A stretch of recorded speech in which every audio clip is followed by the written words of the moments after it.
नमस्कार दोस्तों, कैसे हैं आप। तो चलिए आप देखते हैं अगला संभाग। हमारा अगला संभाग है आज का संभाग होशंगाबाद संभाग। तो होशंगाबाद संभाग के बारे में जानकारी प्राप्त करने की कोशिश करेंगे हम। तो चलिए देखते हैं होशंगाबाद संभाग के बारे में। तो मध्य प्रदेश की मानचित्र की अवस्थिति के अनुसार बात करें तो मध्य प्रदेश की मानचित्र की अवस्थिति के अनुसार हमारा होशंगाबाद संभाग पड़ेगा। यहाँ पे होशंगाबाद संभाग पड़ेगा दक्षिण में, जो बैतूल, हरदा और होशंगाबाद संभाग के अंतर्गत 3 जिलों को शामिल किया गया है, होशंगाबाद, हरदा और बैतूल। तो मध्य प्रदेश की मानचित्र की अवस्थिति के अनुसार हम 3 जिलों की अवस्थिति को जानने की कोशिश करेंगे। तो मध्य प्रदेश की मानचित्र की अवस्थिति के अनुसार हमारे 3 जिले पड़ेंगे। ये होशंगाबाद पड़ेगा उत्तर में, पश्चिम में हरदा पड़ेगा और दक्षिण में पड़ेगा बैतूल जिला। तो होशंगाबाद संभाग के अंतर्गत मध्य प्रदेश के 3 जिले हरदा, होशंगाबाद और बैतूल जिलों को होशंगाबाद संभाग के अंतर्गत शामिल किया गया है। होशंगाबाद संभाग के अंतर्गत 3 जिले हैं। जो होशंगाबाद संभाग का वर्तमान नाम नर्मदापुरम हो गया है। होशंगाबाद संभाग का परिवर्तित नाम नर्मदापुरम संभाग हो गया है। तो हम होशंगाबाद संभाग को नर्मदापुरम संभाग के नाम से जानेंगे। होशंगाबाद संभाग को नर्मदापुरम के संभाग के नाम से जानेंगे। तो होशंगाबाद संभाग या नर्मदापुरम संभाग के अंतर्गत देखेंगे तो हमारा पहला जिला कौन सा है? होशंगाबाद जिला। नर्मदापुरम संभाग के अंतर्गत हमारा पहला जिला कौन सा है? होशंगाबाद जिला। तो चलिए बात करते हैं होशंगाबाद जिले के बारे में। तो होशंगाबाद जिले की विशेषताएं क्या क्या है, चलिए देखते हैं। तो होशंगाबाद जिले का पहला देखते हैं क्षेत्रफल कितना है। तो होशंगाबाद जिले का क्षेत्रफल है 6707 वर्ग किलोमीटर। होशंगाबाद जिले का क्षेत्रफल पड़ता है, कितना पड़ता है? 6707 वर्ग किलोमीटर होशंगाबाद जिले का क्षेत्रफल पड़ता है। मध्य प्रदेश की मानचित्र की अवस्थिति के अनुसार होशंगाबाद जिला यहाँ पे पड़ेगा।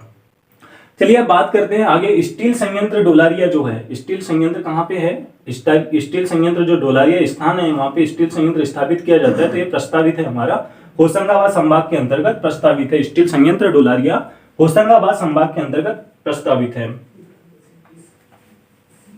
चलिए बात करते हैं अब आगे की, इसके अंतर्गत क्या क्या जानकारियां मिल सकती है हमको। तो चलिए देखते हैं। नर्मदा व तवा जैसे नदियां, नर्मदा व तवा नदियों का संगम कहाँ पे है? बांद्राभान नामक स्थान पे नर्मदा व तवा नदी का संगम मिलता है हमको। बांद्राभान नामक स्थान कहाँ पड़ेगा हमको? होशंगाबाद जिले के अंतर्गत पड़ेगा बांद्राभान नामक स्थान, जो नर्मदा व तवा नदियों का संगम स्थल है होशंगाबाद में। और बात करेंगे नर्मदा नदी और तवा नदी की बात आई है तो नर्मदा नदी की सबसे जो बड़ी सहायक नदी है हमारी तवा नदी। नर्मदा नदी की सबसे बड़ी सहायक नदी है तवा नदी है, जो होशंगाबाद जिले से होकर के प्रवाहित होती है। बांद्राभान नामक स्थान पर यहाँ पर प्रख्यात मेला भी लगाया जाता है। बांद्राभान नामक स्थान पर विख्यात मेला लगाया जाता है। प्रसिद्ध या विख्यात मेला लगाया जाता है बांद्राभान नामक स्थान पर, जो होशंगाबाद जिले के अंतर्गत आता है। अब बात करेंगे आगे के फैक्ट की। तो नवपाषाणकालीन स्थल जो आदमगढ़ पड़ता है, नवपाषाणकालीन स्थल जो पड़ता है आदमगढ़, वो शैल भित्ति चित्रकला के लिए जाना जाता है। बहुत प्रसिद्ध है, शैल भित्ति चित्रकला के लिए जाना जाता है आदमगढ़, जो नवपाषाणकालीन स्थल के रूप में प्रसिद्ध है। नवपाषाणकालीन स्थल के रूप में, पर्यटन के रूप में भी बहुत प्रसिद्ध है, जो होशंगाबाद जिले के अंतर्गत आता है। तो चलिए अब देखते हैं हम आगे के फैक्ट के बारे में। तो हमारा अगला फैक्ट कौन सा होगा? प्रति हेक्टेयर गेहूं उत्पादन में देश का शीर्ष जिला। प्रति हेक्टेयर गेहूं का जो उत्पादन होता है, प्रति हेक्टेयर गेहूं के उत्पादन में हमारा होशंगाबाद जिला, जो मध्य प्रदेश का होशंगाबाद संभाग के अंतर्गत आता है, होशंगाबाद जिला तो प्रति हेक्टेयर गेहूं उत्पादन में प्रदेश का ही नहीं वरन देश का सबसे शीर्ष जिला है। प्रदेश का ही नहीं वरन देश का सबसे शीर्ष गेहूं उत्पादक जिले के रूप में जाना जाता है हमारा होशंगाबाद जिला। सिविल न्यायालय, जिसको दीवानी न्यायालय भी बोला जाता है, सिविल न्यायालय या दीवानी न्यायालय ऑनलाइन होने वाला पहला जिला कौन सा है? होशंगाबाद जिला। होशंगाबाद जिला सिविल न्यायालय या दीवानी न्यायालय ऑनलाइन होने वाला पहला जिला हमारा होशंगाबाद जिला है। तो चलिए बात करते हैं आगे के बारे में जानकारी देखते हैं होशंगाबाद जिले के बारे में। तो होशंगाबाद जिले का नाम, होशंगाबाद होशंगाबाद कैसे पड़ा? तो होशंगाबाद का नाम होशंग शाह जो यहाँ के शासक थे, उन्होंने होशंगाबाद शहर को बसाया था। उन्हीं के नाम पर होशंगाबाद नाम पड़ा है। होशंग शाह जो शासक थे यहाँ के, उन्होंने होशंगाबाद शहर को बसाया है। उन्हीं के नाम पर होशंगाबाद शहर का नाम रखा गया है, जो नर्मदा नदी के तट पर अवस्थित है। होशंगाबाद शहर जो हमारा है नर्मदा नदी के तट पर अवस्थित है। तो चलिए देखते हैं आगे के फैक्ट की। इसकी आगे की जानकारी कौन सी हमारी? मध्य प्रदेश की सबसे ऊंची चोटी। अब बात करेंगे मध्य प्रदेश की सबसे ऊंची चोटी। तो मध्य प्रदेश की सबसे ऊंची चोटी कौन सी है? मध्य प्रदेश की सबसे ऊंची चोटी है धूपगढ़, जो है कहाँ पे है? पचमढ़ी में स्थित है। पचमढ़ी कहाँ पड़ता है? पचमढ़ी होशंगाबाद जिले में पड़ता है। प्रदेश की सबसे ऊंची चोटी धूपगढ़ है, जिसकी ऊंचाई की बात करेंगे, जिसकी ऊंचाई है 1350 मीटर। इसकी ऊंचाई है। मध्य प्रदेश की सबसे ऊंची चोटी जो धूपगढ़ है, जिसकी ऊंचाई 1350 मीटर है, पचमढ़ी में है। और पचमढ़ी कहाँ आता है? होशंगाबाद जिले के अंतर्गत पचमढ़ी को शामिल किया जाता है। चलिए बात करते हैं आगे के फैक्ट की। तो हमारा अगला फैक्ट कौन सा है? मध्य प्रदेश में सर्वाधिक वर्षा वाला स्थान कौन सा है? मध्य प्रदेश में सर्वाधिक वर्षा वाला स्थान पचमढ़ी है। सर्वाधिक वर्षा मध्य प्रदेश में कौन से स्थान पे होता है? पचमढ़ी स्थान पे होता है, जिसकी औसत वर्षा कितनी है? औसत वार्षिक वर्षा 200 सेंटीमीटर से भी अधिक वर्षा होती है। पचमढ़ी में मध्य प्रदेश का ऐसा स्थान है जहां सर्वाधिक वर्षा अंकित किया गया है। कितना अंकित किया गया? 200 सेंटीमीटर से, लगभग 200 सेंटीमीटर या 200 सेंटीमीटर से अधिक वर्षा यहाँ पे अंकित किया गया है। अब बात करेंगे आगे के फैक्ट की। तो हमारा अगला फैक्ट कौन सा होगा? मध्य प्रदेश का पहला जैव आरक्षित मंडल पचमढ़ी में है। मध्य प्रदेश का पहला बायो रिजर्व भी बोला जा सकता है, बायो रिजर्व मंडल या जैव आरक्षित मंडल, बायो रिजर्व मंडल या जैव आरक्षित मंडल पचमढ़ी में स्थित है। पचमढ़ी में पहला मध्य प्रदेश का जैव आरक्षित मंडल है। अब बात करेंगे आगे के फैक्ट की। तो हमारा अगला फैक्ट कौन सा हो सकता है? वनखेड़ी में रेलवे स्लीपर बनते हैं। वनखेड़ी नामक जो स्थान है होशंगाबाद जिले के अंतर्गत आता है वनखेड़ी, उसमें रेलवे स्लीपर बनाए जाते हैं। आर्मी एजुकेशन कोर पचमढ़ी में स्थित है। जो आर्मी वालों को जो थल सेना है उसको प्रशिक्षण जो दिया जाता है, इसकी एक शाखा कहाँ पे? आर्मी एजुकेशन कोर के रूप में स्थापना की गई है। पचमढ़ी में इसकी स्थापना की गई है। अब यहाँ पे पड़ेगा हमारा सतपुड़ा राष्ट्रीय उद्यान, जो होशंगाबाद जिले के अंतर्गत आता है। सतपुड़ा राष्ट्रीय उद्यान, सतपुड़ा राष्ट्रीय उद्यान को प्रोजेक्ट टाइगर का भी दर्जा दिया गया है। तो सतपुड़ा राष्ट्रीय उद्यान के बारे में जानकारी देख लेंगे। इसकी स्थापना कब हुई थी? तो 1983 में इसकी स्थापना हो गई थी और इसको 1999 से 2000 में प्रोजेक्ट टाइगर में शामिल किया गया था।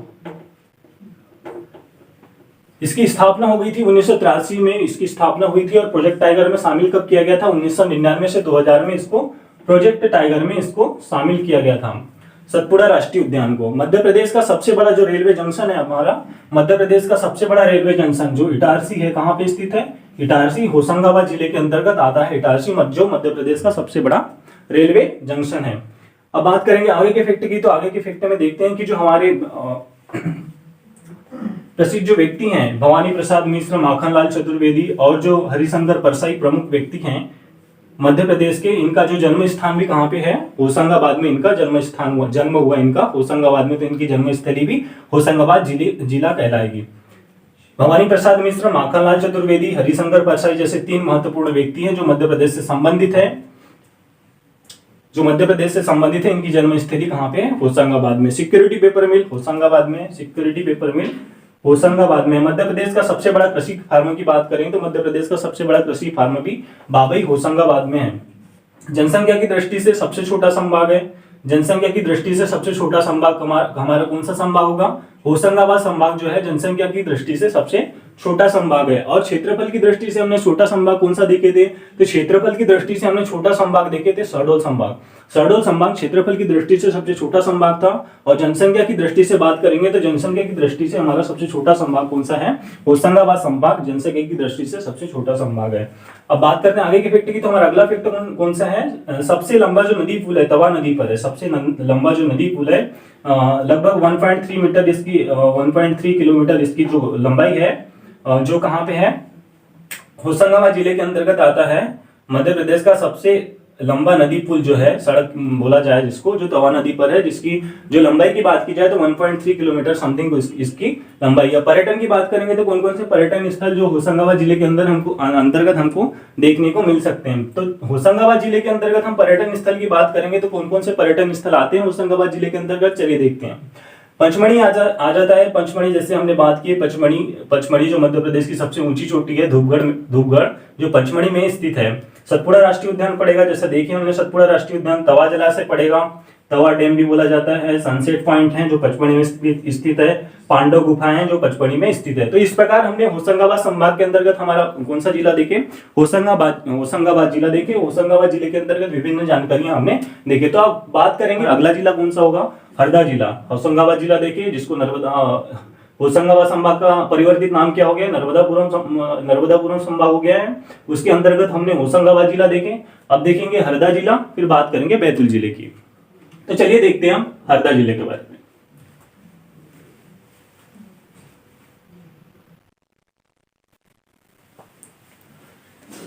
तो चलिए दोस्तों, अब देखते हैं हम होशंगाबाद संभाग के अंतर्गत हमारा अगला जिला कौन सा था। होशंगाबाद संभाग चलता है जिसका परिवर्तित नाम नर्मदापुरम संभाग है ना। जिसके अंतर्गत हमने होशंगाबाद जिले के बारे में देखे, आप देखेंगे हरदा जिले के बारे में और फिर बात करेंगे बैतूल जिले के बारे में।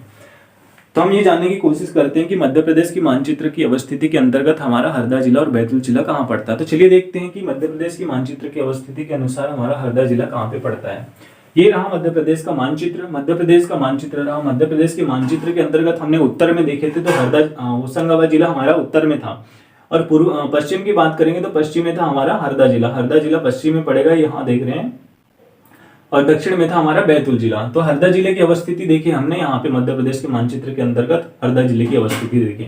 अब बात करेंगे हरदा जिले के बारे में। तो हरदा जिले की विशेषताएं क्या क्या हो सकती है, इसका क्षेत्रफल कितना है, कब जिला बना है, कब अस्तित्व में आया। तो हरदा जिले की बात करेंगे तो इसके पहले बात करेंगे इसका क्षेत्रफल कितना है। तो हरदा जिले का क्षेत्रफल लिखते हैं 3330 वर्ग किलोमीटर हरदा जिले का क्षेत्रफल होता है।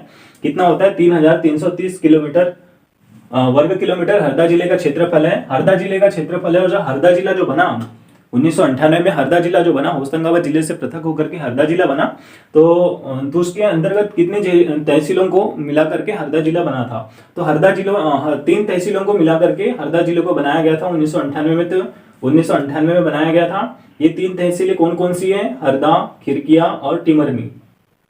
ये 3 तहसीलें हैं जिसको मिला करके हरदा जिला बना। हरदा, खिरकिया और टिमरनी तहसील को मिला करके हरदा जिला बना है, जो होशंगाबाद जिले से पृथक किया गया था। 1867 में हरदा नगर पालिका बनाया गया। 1867 में हरदा नगर पालिका का निर्माण किया गया, और 1813 में जो हरदा है उसको तहसील बनाया गया था। होशंगाबाद जिले के अंतर्गत आता था हरदा, जो पहले होशंगाबाद जिले के अंतर्गत तहसील हुआ करती थी हरदा, जिसको 1998 में जिला बनाया गया। हंडिया की बात करें तो हंडिया ऐतिहासिक स्थल है जो हरदा जिले के अंतर्गत आता है। हंडिया जो ऐतिहासिक स्थल के रूप में प्रसिद्ध है, शामिल किया गया है। नदियों की बात करेंगे तो कौन कौन सी नदियां यहाँ से होकर के प्रवाहित होती है। नदियों की बात करेंगे तो कौन कौन सी नदियां जो है हरदा जिले से होकर के प्रवाहित होती है।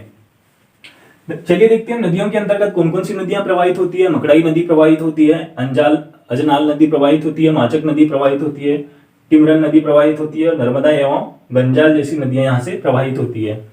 एक बार देख लेते हैं नदियों को। मकड़ाई नदी, अजनाल नदी, माचक नदी, टिमरन नदी, नर्मदा नदी एवं गंजाल जैसी नदियां हरदा जिले से होकर के प्रवाहित होती है। जनसंख्या की दृष्टि से सबसे छोटा जिला है। जनसंख्या की दृष्टि से सबसे छोटा जिला कौन सा है, हरदा जिला। हम बात कर रहे हैं 2011 की जनगणना के अनुसार जो हरदा जिला था जनसंख्या की दृष्टि से सबसे छोटा जिला था।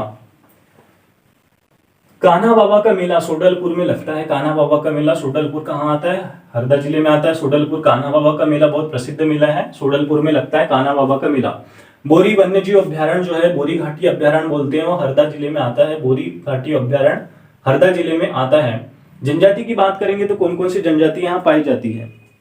हम देख रहे हैं होशंगाबाद संभाग। होशंगाबाद संभाग के अंतर्गत जो हमारा क्षेत्र पड़ेगा मध्य प्रदेश में, होशंगाबाद संभाग के अंतर्गत क्षेत्र पड़ेगा। होशंगाबाद संभाग के अंतर्गत 3 जिले, होशंगाबाद, हरदा और बैतूल, 3 जिले आएंगे। तो यहाँ पे जो जनजाति है, इस क्षेत्र में जो जनजाति है अधिकतर कोरकू जनजाति निवास करती है। गोंड व कोरकू जनजातियां निवास करती है।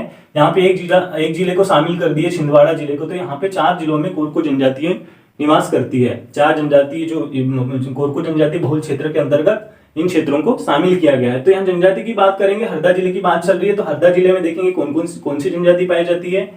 मुख्यतः कोरकू जनजाति पाई जाती है, साथ में गोंड जनजाति भी पाई जाती है। सर्वाधिक औसत जोत वाला जिला है। सर्वाधिक औसत जोत वाला जिला कौन सा है, हरदा जिला है, जो सर्वाधिक औसत जोत वाला जिला है। अब मंदिर की बात करेंगे, कौन कौन से मंदिर या पर्यटन स्थल यहाँ पे दर्शनीय या धार्मिक रूप से पर्यटन स्थल के रूप में इनको शामिल किया गया है। तो मंदिर में देखेंगे तो सिद्धेश्वर मंदिर यहाँ पे पर्यटन मंदिर धार्मिक रूप से पवित्र स्थल है। नर्मदा घाट है पर्यटन स्थल के रूप में, और चखा मंदिर यहाँ पे प्रमुख दर्शनीय तीर्थ स्थल के रूप में इनको शामिल किया गया है। हरदा जिले में इनको शामिल किया गया है। तो इस प्रकार हमने हरदा जिले के बारे में देखी। एक बार देख लेते हैं हरदा जिले में, हरदा जिले का क्षेत्रफल, हरदा जिले के बारे में देख लेते हैं। हरदा जिले का क्षेत्रफल कितना है, 3300 वर्ग किलोमीटर इसका क्षेत्रफल है। हरदा किन किन तहसीलों से मिलकर बनी थी, हरदा, खिरकिया और टिमरनी तहसीलों को मिलाकर जिला बनाया गया था 1998 में। 1867 में हरदा नगर पालिका की स्थापना की गई थी। 1813 में तहसील बनी थी, हरदा तहसील बनी थी। होशंगाबाद संभाग की एक तहसील हुआ करती थी हरदा। हंडिया ऐतिहासिक स्थल है। यहाँ पे नर्मदा नदियों की बात करेंगे तो मकड़ाई नदी, अजनाल नदी, माचक नदी, टिंगरा नदी, नर्मदा एवं गंजाल जैसी नदियां यहाँ से होकर के प्रवाहित होती है। जनसंख्या की दृष्टि से सबसे छोटा जिला था। 2011 की जनगणना के अनुसार बात करें तो वर्तमान में निवाड़ी है। कान्हा बाबा का मेला लगता है सोडलपुर में। सोडलपुर जो आता है हरदा जिले के अंतर्गत आता है। कान्हा बाबा का मेला लगता है हरदा में। बोरी घाटी अभ्यारण्य देखे, जनजाति गोंड व कोरकू जनजाति है। सर्वाधिक जनजाति की बात करेंगे तो कोरकू जनजाति पाई जाती है। औसत जोत वाला जिला है, सर्वाधिक औसत जोत वाला जिला है मध्य प्रदेश में। सिद्धेश्वर मंदिर, नर्मदा घाट और चक्का मंदिर जैसे यहाँ से दर्शनीय पर्यटन स्थल के रूप में इनको शामिल किया गया है। तो इस प्रकार हमने हरदा जिले के बारे में देखा जो होशंगाबाद संभाग के अंतर्गत आता है। अब देखेंगे हम बैतूल जिले के बारे में। होशंगाबाद जिले के अंतर्गत हमारा तीसरा जिला है, हरदा जिला देख लिया। बैतूल जिले के बारे में देखते हैं। तो चलिए बात करते हैं बैतूल जिले के बारे में। पहले बात करेंगे बैतूल जिले का क्षेत्रफल कितना है। तो बैतूल जिले के क्षेत्रफल की बात करेंगे तो इसका क्षेत्रफल 10,043 वर्ग किलोमीटर इसका क्षेत्रफल पड़ता है। 10,043 वर्ग किलोमीटर इसका क्षेत्रफल पड़ता है, जो पांचवा सबसे बड़ा जिला है। पांचवा सबसे बड़ा जिला है मध्य प्रदेश का। बैतूल जिला पांचवा सबसे बड़ा जिला है। क्षेत्रफल की दृष्टिकोण से देखा जाए तो 10,043 वर्ग किलोमीटर इसका कुल क्षेत्रफल पड़ता है। यहाँ प्रमुख तीर्थ स्थल की बात करेंगे तो मुक्तागिरी जैन तीर्थ स्थल है। यहाँ पे 56 मंदिरों का एक समूह है। 56 मंदिरों का समूह है। कहाँ पे? मुक्तागिरी के नाम से जाना जाता है, जो जैन धर्म का धार्मिक तीर्थ स्थल के रूप में जाना जाता है। अब पर्यटन स्थल की बात करेंगे तो पर्यटन स्थल में दूल्हा दरगाह और ताप्ती गोमुख जैसे पर्यटन स्थल यहाँ पे देखने को मिलते हैं। दूल्हा दरगाह और ताप्ती गोमुख जैसे पर्यटन स्थल कहाँ पे? बैतूल जिले के अंतर्गत देखने को मिलते हैं। काफी उत्पादक स्थल में कुकरू नामक स्थल है। कुकरू जो स्थल है अपना बैतूल जिले के अंतर्गत पड़ेगा। बैतूल में पड़ेगा कुकरू स्थल, जो काफी उत्पादक के स्थल के रूप में जाना जाता है मध्य प्रदेश में। मध्य प्रदेश की मानचित्र के अंतर्गत बैतूल जिले की अवस्थिति को जानने की कोशिश करें तो मध्य प्रदेश की मानचित्र के अंतर्गत बैतूल, जो मध्य प्रदेश के दक्षिण में शामिल है, दक्षिण जिले के अंतर्गत आता है। बैतूल जिले की अवस्थिति है। यहाँ पे काफी उत्पादक स्थल भी कुकरू नामक स्थल काफी उत्पादक स्थल है, जो बैतूल जिले के अंतर्गत शामिल किया गया है। अब बात करेंगे यहाँ पे सारणी ताप विद्युत केंद्र बैतूल जिले में है। सारणी ताप विद्युत केंद्र जो बात करेंगे कहाँ पे है? बैतूल जिले में है। सारणी ताप विद्युत केंद्र बैतूल जिले में है। अमला में वायुसेना की सैनिक छावनी स्थापित की गई है। अमला बैतूल जिले के अंतर्गत आएगा, उसमें सैनिक छावनी स्थापित की गई है। अमला में सैनिक छावनी स्थापित की गई है। ताप्ती नदी का उद्गम स्थल है, कहाँ पे है? बैतूल जिले से ताप्ती नदी उद्गम होती है ताप्ती नदी का। ताप्ती नदी जो मुल्ताई नामक स्थान से उद्गम होता है ताप्ती नदी का, बैतूल जिले के अंतर्गत आता है मुल्ताई, और मुल्ताई से ही ताप्ती नदी का उद्गम होता है। अब बात करेंगे अभ्यारण्य की। यहाँ पे अभ्यारण्य देखे थे हमने, कालीबीत अभ्यारण्य यहाँ पे है। हरदा जिले के अंतर्गत देखे थे, हरदा जिले के अंतर्गत बोरी घाटी वन्यजीव अभ्यारण्य था। हरदा जिले के अंतर्गत बोरी घाटी वन्यजीव अभ्यारण्य था। और बैतूल जिले की बात करेंगे तो बैतूल जिले में कालीबीत अभ्यारण्य, जहाँ भालुओं का संरक्षण किया जा रहा है। कालीबीत अभ्यारण्य जहाँ भालुओं का संरक्षण किया जा रहा है, जो कहाँ पे आता है? बैतूल जिले के अंतर्गत आता है, जहाँ कालीबीत अभ्यारण्य जहाँ भालुओं का संरक्षण किया जा रहा है। कोरकू जनजाति पाई जाती है। जैसे कि देखे थे, ये जो क्षेत्र है हमारे यहाँ छिंदवाड़ा को शामिल कर दे तो जो 4 जिले जो होते हैं कोरकू जनजाति बाहुल्य क्षेत्र के अंतर्गत आता है। कोरकू जनजाति बाहुल्य क्षेत्र के अंतर्गत इन 4 जिलों को शामिल किया गया है, जिसके अंतर्गत होशंगाबाद, हरदा, बैतूल और छिंदवाड़ा जिले आते हैं। जिसके अंतर्गत यहाँ पे हरदा जिले में भी देखिए हमने गोंड व कोरकू जनजाति, सर्वाधिक कोरकू जनजाति पाई जाती है, साथ में गोंड जनजाति पाई जाती है। लेकिन बैतूल जिले की बात करें तो बैतूल जिले में भी कोरकू जनजाति पाई जाती है। ग्रेफाइट खनिज के उत्पादन के ग्रेफाइट खनिज का जो प्रमुख रूप से ग्रेफाइट खनिज यहाँ पे मिलता है, पाया जाता है, जिसके कारण ग्रेफाइट जिला भी बैतूल को बोला जाता है। ग्रेफाइट जिला भी बैतूल को बोला जाता है। किस कारण बोला जाता है? ग्रेफाइट के अधिकतम उत्खनन के कारण या अधिकतम उत्पादन के कारण बैतूल को ग्रेफाइट जिला बोला जाता है। बैतूल जिले के अंतर्गत देखेंगे तो नदियां कौन कौन सी प्रवाहित होती है। बैतूल जिले के अंतर्गत देखेंगे तो नदियां कौन कौन सी प्रवाहित होती है। नदियां में देखेंगे माचना, ताप्ती और वर्धा जैसी नदियां यहाँ से प्रवाहित होती है। नदी में देखेंगे तो माचना, ताप्ती और वर्धा जैसी नदियां यहाँ से प्रवाहित होती है।